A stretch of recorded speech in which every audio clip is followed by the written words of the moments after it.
Hello, everyone. Coni Meyers here, and my dear friend Edward Segal. He's a leadership strategy contributor for Forbes.com, and this is our monthly Candid conversation. And this month, we're going to be talking about cybersecurity. So, Edward, thank you so much. I'm looking forward to this conversation. Great to be with you again, Connie. So, I'm sure you've been writing a lot about pipelines these days. Yes, I've written several columns for Forbes.com about cybersecurity.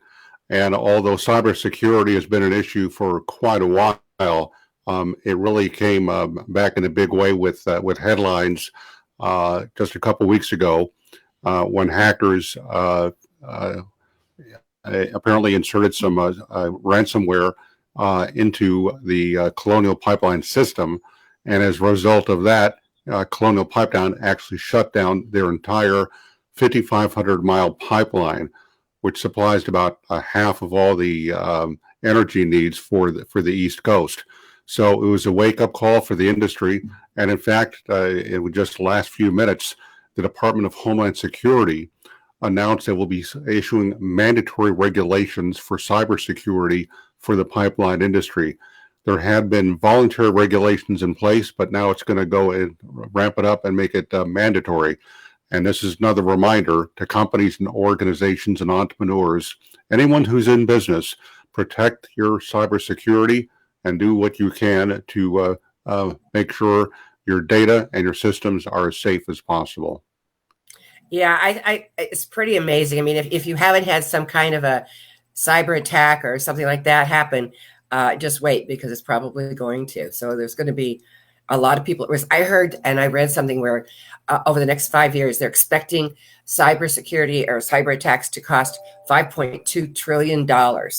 And I don't know how much this one cost, but it was a lot of money and it affected millions of people. So it's pretty important that no matter how little we are or how big we are, we really need to take a look at our systems and everything.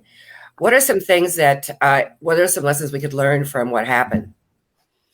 Don't assume it's not going to happen to you. As you just said, it's not a matter of if, but when it's going to happen. And don't assume that just because years ago you took steps to protect your data, that those systems are still safe. Technology is always evolving. The cybersecurity experts I've interviewed for my stories for Forbes.com, they shared with me some insights and perspectives and advice. So just don't assume that your data is safe. The cyber thieves are always trying to be one step ahead of the security precautions that are in place.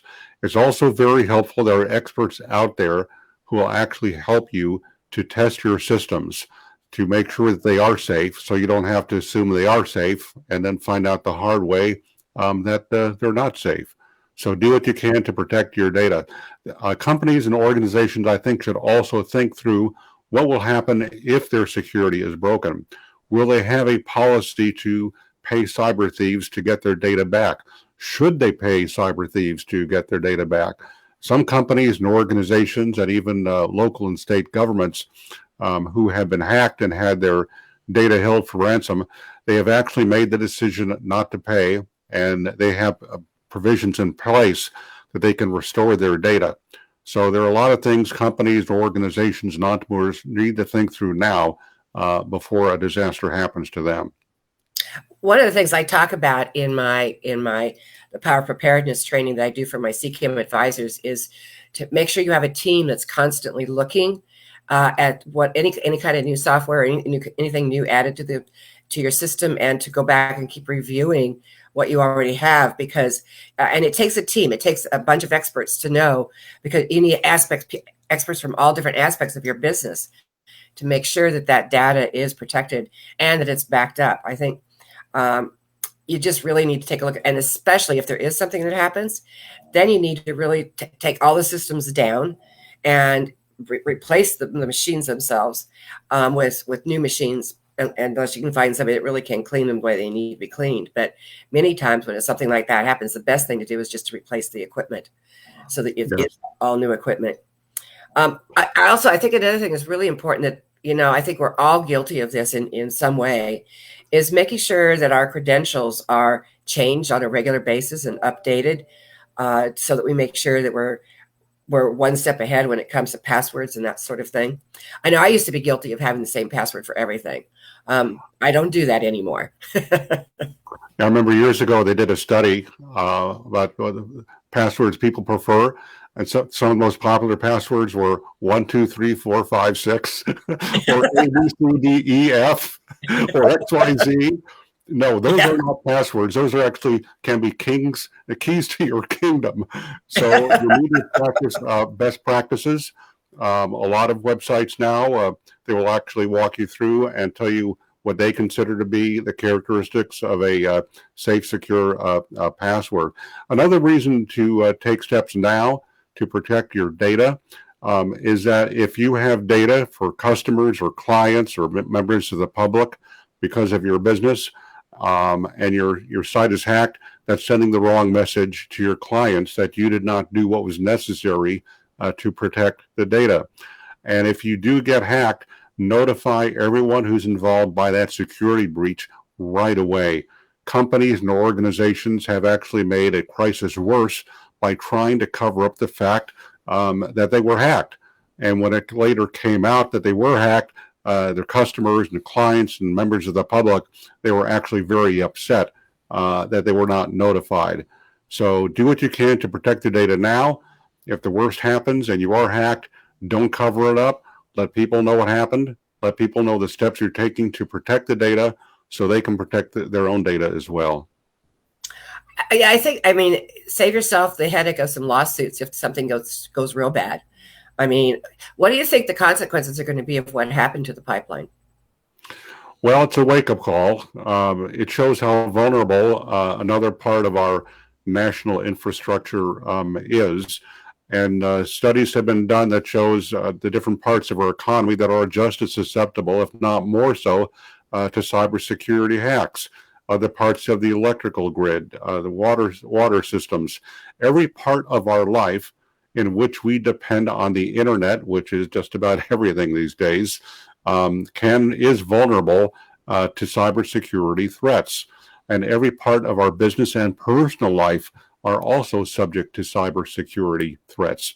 So just as the government is now taking more aggressive steps to protect the infrastructure, everyone that's watching today to our conversation, right after we're done, they should go back and talk to their IT people or security consultants, whoever they have, to make sure that their data is safe, that they have backup systems in place, and that they have ways of restoring their data if they are hacked, and have policies in hand to deal with that crisis.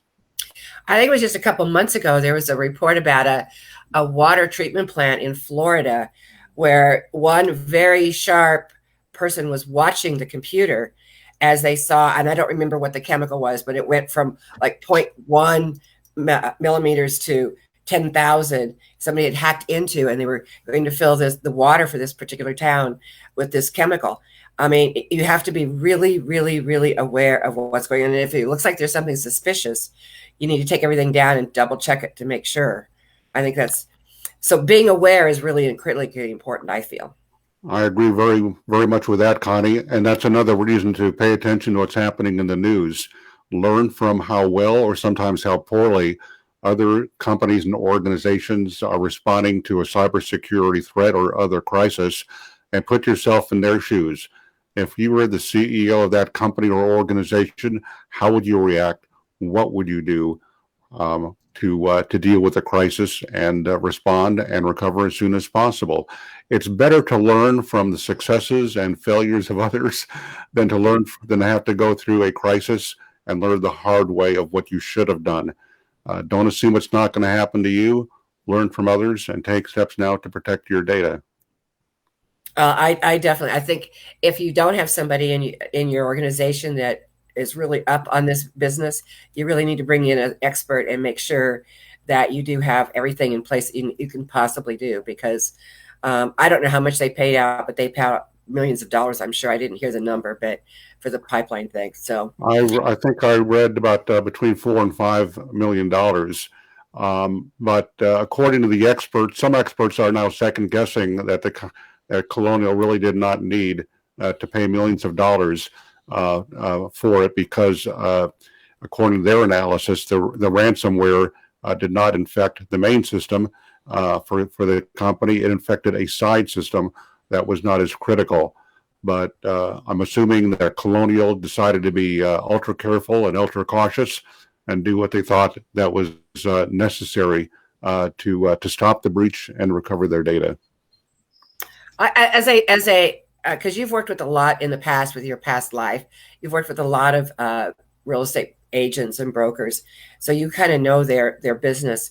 If you're a small business like that, I mean, you're overwhelmed with everything you got to do anyway, especially right now with the real estate market is so busy. What do you think is the first and most basic thing that somebody can do to start protecting themselves a little better than they are now? Have someone test your system to see how vulnerable you are now. Talk to the vendors that you deal with. I know in the real estate industry, there are companies that deal with lockboxes and multiple listing services, and I know how dependent realtors are on those systems. Talk to your vendors, talk to your MLS, talk to the security box, security key companies that you deal with, and ask them point blank, how safe is your system from being hacked? What will happen to me as a realtor if you get hacked? And what assurances can you give me and my clients that their data, their listing information, whatever you have from them on your systems, what are you doing to protect it? And then turn around and after you find out the reality, notify your clients what you have found out, emphasize to them the steps you are taking on their behalf to help ensure that their data is safe, and relay whatever information the vendors have given you to your clients so they know that you're looking out for their best interests. What a great way of standing out in your community, of being forthright with that kind of information. I mean, that shows that you're dedicated to what you're doing. As you know, I was the CEO of 2 realtor associations. I was the CEO of the Marin County Association in Northern California, and then CEO of the Greater Los Angeles Association of Realtors in Southern California. And all of our members had heavily depend on, and they still do now, technology for listing information, to promote and market their houses, to help find houses for clients, to help gain access to the houses if they have a lockbox or a lock key. So the real estate industry is like every other industry, very heavily dependent on technology and just as vulnerable to hacks as any other part of the economy. Yeah, I think it's important, and it's a lesson that can be learned, that it's even more dependent on it now since COVID happened. And there's more ways to be vulnerable now. There's more aspects because everything is technology driven now, even more so than it was a year and a half ago. So it's really something that everybody really needs to pay attention to, whatever kind of industry you're in.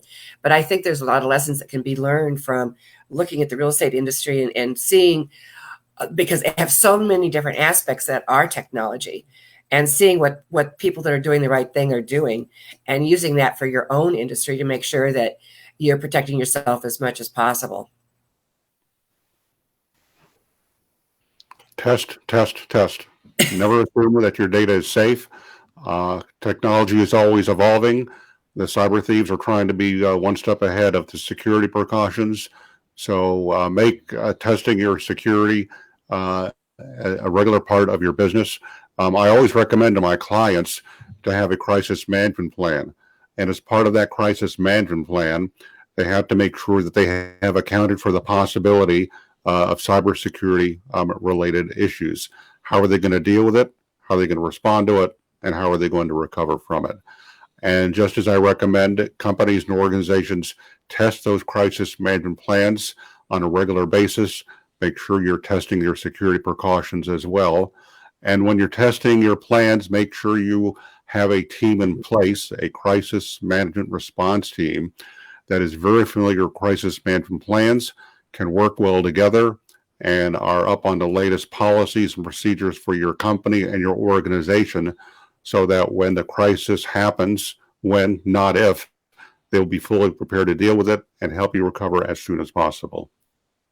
Well, another pretty important aspect, if there is a cyber attack, there's several organizations, depending on what the type of cyber attack it is, that you need to reach out to. I've got a list of them here. First of all, file a report with the Office of Inspector General. File a complaint with the FBI Internet Crime Complaint Center. File a report with the local police department. Report identity theft to the Federal Trade Commission. Depending on the type of theft, contact any other organization, like if you're in the real estate business, probably your association, that sort of thing, the commissioner. Report online crime or fraud to your local United States Secret Service Electronic Crimes Task Force or the Internet Crime Complaint Center. I'll post those in the notes so that people can look at that. But there's lots of different ways and things you need to get information out, depending on the type of attack that it is. So critically important that you be prepared. I mean, I think in this regard, I mean, talk about resilience. And if you are attacked, go back and look at it and say, okay, what could have I done to prevent that particular attack? I think it's really important to continuously look at that. That's a great list, and I think that'll be very valuable to people to be aware of that. So thank you for posting that. In fact, that's part of the reforms that the Department of Homeland Security is announcing today. They're actually going to be requiring pipeline companies to report cybersecurity issues. In the past, it had been voluntary. They're ramping that up, and they want to know what happens. And that's part of the other larger reforms that the Biden administration is seeking under their cybersecurity proposals. The government is going to be taking steps to ramp up the security of the software it buys from companies and organizations. And that's going to have a great positive ripple effect, because when the government buys software that's stronger and more secure from cyber threats, that's the same software that companies and organizations will be buying for their needs. So that's a great step forward for the government to protect its data. And when in the private sector, when companies or any individual is buying software going forward after those changes have been made, they'll be able to have a higher level of comfort and confidence that the software that they're using is safe. And that's another reform that Biden we all are familiar with the Energy Star rating on appliances. There's going to be an equivalent rating for software. So people will know after these enhancements and improvements are made, they'll have a better level of comfort and confidence knowing that the software that they're buying is safe and at the very least meets these new government safety security standards. Maybe this will also help to speed up the process of looking at our electrical grid and our water systems. Maybe there'll be a little more proactive activity when it comes to that, because I really feel our electrical grid is so much at risk. I think they call it the internet of everything. Everything is connected to everything else. So yes, even refrigerators and ovens and some of these more high-tech homes, they actually can be hacked. These Ring cameras that a lot of people have at their front doors, they can be hacked. Anything with a switch can be hacked, anything at all. So it's really important to think through every part of your life, what is safe, what is vulnerable, and take steps to protect your safety and security, your files, and every part of your life. Make sure it's locked down, and make sure you have the appropriate insurance in place that if worst case happens and you are hacked and your data is drained or whatever it is, that you have ways of recovering it. I know with a lot of credit card companies, their standing policy for most credit card companies is that if someone gains unauthorized access to your card and starts charging outrageous things to your credit card, you're not liable. The credit card company will cover that, and you don't have to pay for that. That's great that they have done it, but you should look at every other part of your business and professional life, see where you're vulnerable, see how you can protect yourself, and have policies and procedures in place so that you can recover as quickly as possible. That is such an important point. I mean, I've got an interview next week with a person that handles a lot of commercial insurance, and I'm going to be talking to him specifically about that because it's really important that you know what is covered and what isn't covered with your policy, and if it isn't covered, finding out what you need to do to get it covered.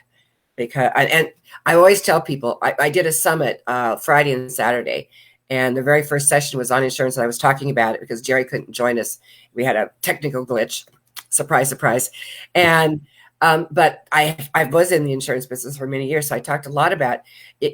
Nobody wants to read the fine print of our insurance policies. Nobody wants to read that stuff. But you need to know, first of all, what you do have covered. Like with what's happened with COVID, there are a lot of businesses that thought, well, I've got business continuation or ingress egress on my policy, but they didn't read it. So they didn't know what was covered. And so now many times there's not much covered at all. It's got a small little dollar amount that's included that they could have changed if they had read the fine print. So I think it's really, when it comes to this kind of thing, it's really even more critical to know, first of all, what deductible do you have? What limits do you have? And read what is going to be covered and what isn't going to be covered, and what you have to do to make sure that it is. That's a really great point, Connie. And my recommendation would be, if you don't think your policy is covering you enough, talk to your agent or other representatives at the insurance company. Find out what's possible to increase your coverage. And if you're not happy with the answer, shop around, get other bids, see what the competition is doing. Competition is a good thing. And if your agent knows you're not happy with the policy you have now and you're going to shop around, maybe they'll do what they can to keep your business and be proactive in suggesting ways to provide the coverage that you do need.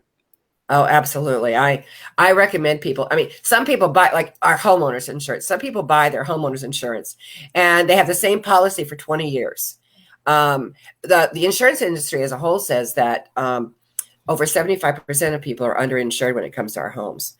So that's true with your business policy as well. I mean, you've really got to look at it.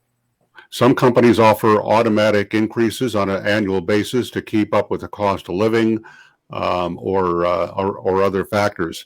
But that's another great reason to talk to your insurance company representative and to see what's possible, so that as time goes by every year, your policy is up to date, and the cost to recover from it and of the money you would get back if there was a situation that would be sufficient to cover the damage when that happens. But you're right, a policy that you bought 20 years ago may not be what you need today in terms of what's covered and how much is covered and how much you would get back in case the policy needs to be activated and you need to file a claim. So don't wait to find out the hard way. Find out now. Absolutely. Well, I think the message today is test, review policies, procedures, all of the above. Have a team. And if you're a small business, just because you're, one or two person office does not mean you can't have a team. Find people around you, maybe people that are in the same industry as you, and form a team so that you're working together. Maybe you go to your accountant, or maybe you find an outside IT person that you have come in to help you, and that's part of your team. So just because you might be a one-man show does not mean that you cannot have a team to help keep you secure. That's a great point. And to that, I would add, learn from how well or poorly others are doing. I write about a lot of these same crisis-related issues as a leadership strategy contributor for Forbes.com. So I encourage people to follow my stories, which I write almost on a daily basis. And also, just a reminder, I'm the author of a recently published, now an award-winning book on crisis management, Crisis Ahead, 101 Ways to Prepare for and Bounce Back from Disasters, Scandals, and Other Emergencies. I talk a lot about the basic principles for crisis management, how to prevent, respond to, manage, and recover from a crisis in that book. So between the book and my columns, plus the advice that you give in your own books and your own activities, I think people will be very well covered, very well educated, and be as prepared as possible for disasters, scandals, or other emergencies. I could recommend this book. It is amazing. I don't care if you're a one person office or if you have 10,000 employees. It covers everything. And if you go on and read his columns and his articles, it is fabulous information. It does give you a really good insight. If you would like to be more involved with your community, I have a designation called Crisis Knowledge Management Certification Program. Once you've taken the courses, you become a CCAM advisor, and you can then go out and help your community be better prepared by the course that I've written called How to Persevere in Troubling Times. And I do have a new book coming out, When the Unthinkable Happens, Be Prepared, Be Ready. We'll be doing the pre-sale on that very, very soon. So look, reach out to Edward, reach out to me. We would love to be able to help you in any way we possibly can. Edward, thank you so much again for just an absolutely another wonderful conversation. By the way, we don't really decide our conversation until just a few days before because we never know what's going to be in the news that day. So, so Edward, thank you so much for joining us, and thank you for letting me have this conversation with you. I always enjoy them. Great. I enjoyed the conversation and look forward to our next one in a few weeks. All righty. All right, everyone. Have a great one and come back. And it's the last Tuesday of the month at 9 o'clock in the morning. So I'll talk to you soon. Bye, everybody. Have a great day. Bye.